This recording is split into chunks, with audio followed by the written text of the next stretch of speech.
राष्ट्रवादीचे अध्यक्ष सुनेत्रा पवार यांना रिमाइंडर नोटीस पाठवण्यात आली आहे। राष्ट्रीय अध्यक्षपदाच्या निवडीवरून ही नोटीस पाठवल्याची माहिती आहे।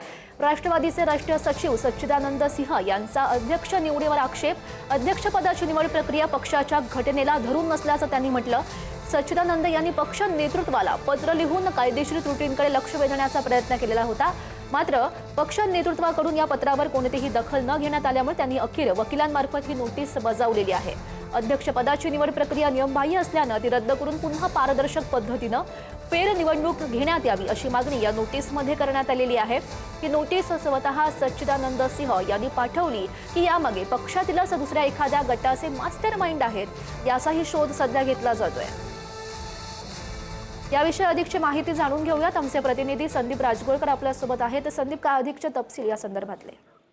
नाही, राष्ट्रवादी काँग्रेसचे राष्ट्रीय सचिव आहेत सच्चिदानंद सिंह आणि ते पक्षातले ज्येष्ठ नेते देखील आहेत। ते सध्या सचिव पदावर आहेत की याबाबत अजूनही कुठला खुलासा करण्यात आलेला नाही। मात्र ही दुसऱ्यांदा त्यांनी ही नोटीस पाठवलेली आहे, रिमाइंडर नोटीस म्हणता येईल याला। यापूर्वी देखील त्यांनी नोटीस पाठवलेली होती।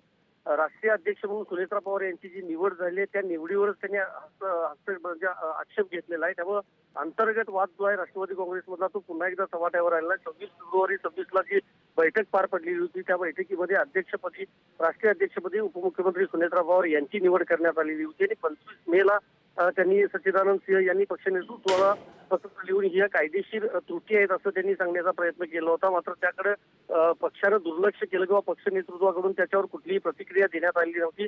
त्यामुळे वकिलांच्या मार्फत पुन्हा एकदा रिमाइंडर नोटीस जी आहे ती पाठवण्यात आलेली आहे। हा सुप्त संघर्ष एक प्रकारे प्रफुल्ल पटेल, सुनील तटकरे विरोधात सुनेत्रा पवार असा सध्या बघायला मिळतो। याची चर्चा राजकीय वर्तुळामध्ये पाहायला मिळते। महत्वाचं हेच आहे की सच्चिदानंद सिंह आता यांना उत्तर दिलं जातं का राष्ट्रवादी काँग्रेसकडून हे बघणं अतिशय महत्वाचं आहे। आणि दुसरं महत्वाचं की पक्षामध्ये असं आहे की सच्चिदानंद सिंह यांच्या पाठीमागे नेमकं कोण आहे, त्याचा मास्टर माइंड कोण आहे याची चर्चा सुरू झाली आहे। त्यामुळे राष्ट्रीय अध्यक्षपदावरच आक्षेप घेतल्यामुळे सच्चिदानंद सिंह हे पुन्हा एकदा चर्चेत आलेले आहेत। महत्वाचं हेच आहे की आता राष्ट्रवादी काँग्रेसकडून याला काही उत्तर दिलं जातं का हे बघणं महत्वाचं असेल। नक्कीच संदीप, खरं तर पक्षाकडून नेमकी काय याला उत्तर दिलं जातं हे बघणं अत्यंत महत्वाचं असेल। धन्यवाद दिलेल्या सगळ्या सविस्तर माहितीसाठी।